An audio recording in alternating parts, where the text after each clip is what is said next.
Le financement intermédiaire a fait l'objet d'une réforme.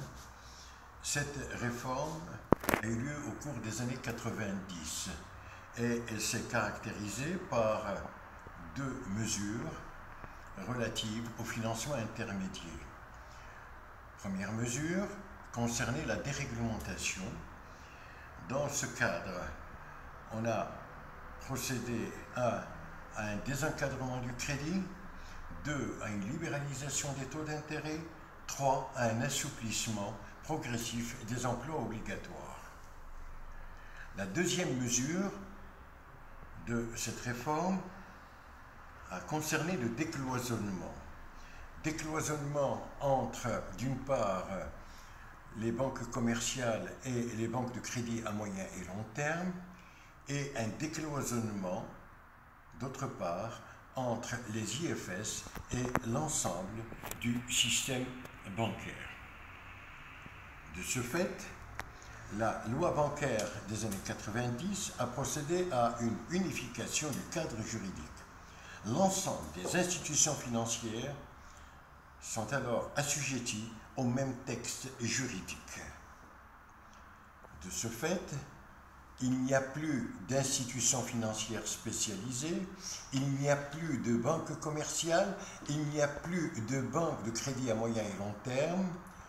L'ensemble de ces institutions sont qualifiées d'établissements de crédit. Établissements de crédit pouvant collecter des fonds à court, moyen et long terme et distribuer des crédits à court, moyen et long terme.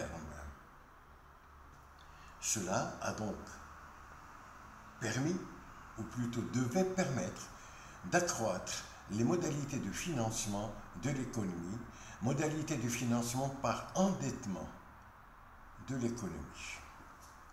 Il est alors possible de dire que, de ce fait, on s'inscrivait de plus en plus dans le cadre d'une économie d'endettement, c'est-à-dire un financement par voie bancaire. La loi de 2006, la loi bancaire de 2006 et de 2014 a adjoint à l'ensemble de ces établissements la CDG, la Caisse de dépôt et de gestion, la CCG, la Caisse centrale de garantie, les services financiers de Belgium, les banques offshore, ainsi que les banques ou associations de microcrédit. On a inclut aussi dans les organismes de financement toutes les entreprises qui ont pour profession habituelle le conseil et l'assistance en matière de gestion de patrimoine, ainsi que celles qui effectuent des opérations d'intermédiation en matière de transfert de fonds.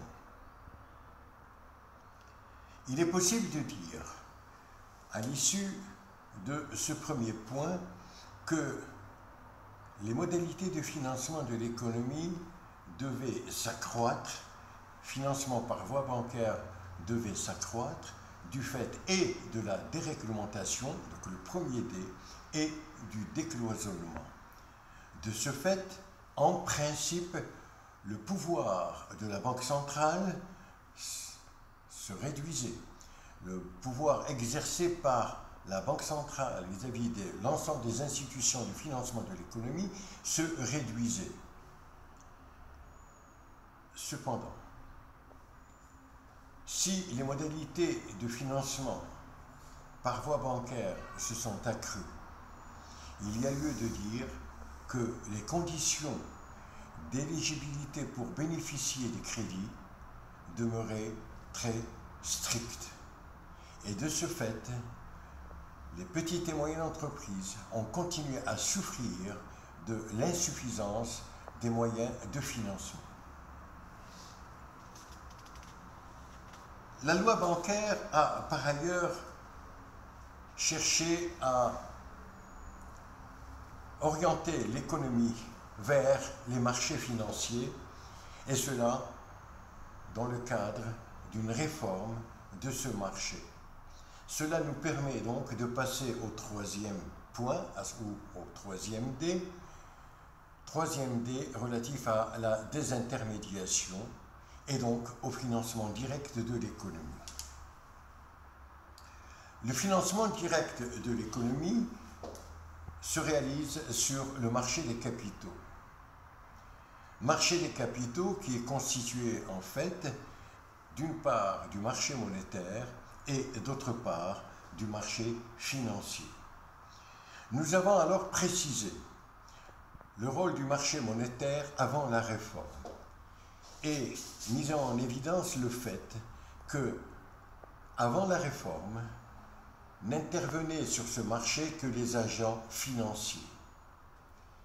Des agents financiers, et de ce fait, il y a lieu de préciser que le marché monétaire était un marché exclusivement interbancaire et concernait des mouvements de capitaux à court terme, au jour le jour. Les agents financiers qui intervenaient sur ce marché étaient de trois types, soit des agents financiers structurellement prêteurs, soit des agents financiers structurellement emprunteurs, soit enfin des agents financiers qui sont soit prêteurs, soit emprunteurs de fonds. La réforme des années 90 a permis aux agents non financiers d'intervenir sur ce marché. Ceci a été un élément extrêmement important, en ce sens qu'en principe, l'intervention des agents non financiers sur ce marché, en plus des agents financiers, devait accroître la liquidité de ce marché. Et l'accroissement de la liquidité de ce marché devait en principe générer un recours moindre au refinancement auprès de la Banque centrale. Intervention des agents non financiers accompagnée d'une extension du terme ou des termes des opérations sur ce marché.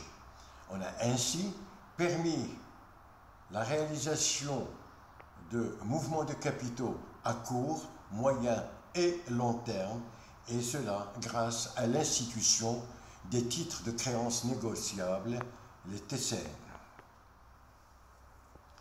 Si dans un premier temps, et avant la réforme, le marché monétaire se distinguait par des mouvements à court terme, par opposition bien entendu au marché financier qui lui devait se caractériser par des mouvements de long terme. Le fait d'étendre le terme des mouvements de capitaux sur ce marché a permis donc de rompre la frontière entre d'une part le marché monétaire et d'autre part le marché financier. Le marché financier, comme cela a été précisé, est un marché qui se caractérise par des mouvements de capitaux à long terme. C'est un marché qui se caractérise par l'échange de titres contre des fonds, contre des capitaux. Ces titres sont de deux types, des actions et des obligations. Nous avons alors précisé ce qu'est une action et ce qu'est l'obligation.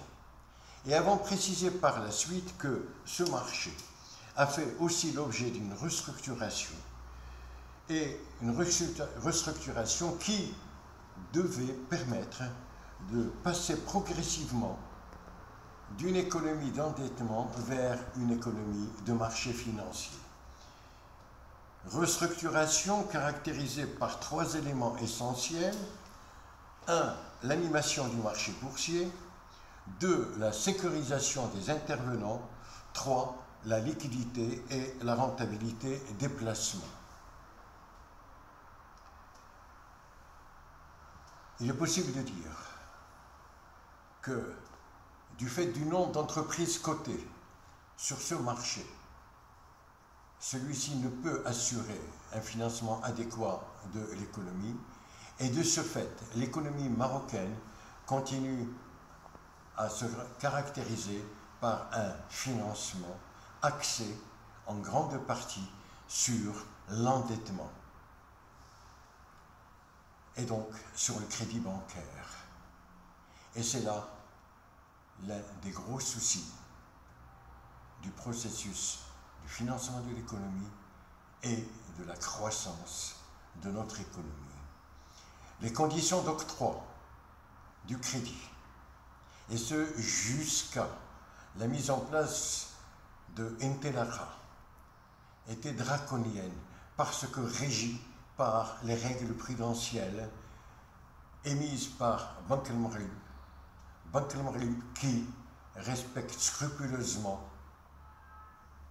les règles édictées par BAL 1, BAL 2 et BAL 3. La question du financement est cruciale dans le devenir de notre économie. Tout simplement parce que 95% des entreprises marocaines sont des entreprises de petite et de moyenne taille, et ces entreprises souffrent du manque de financement. Je vous remercie.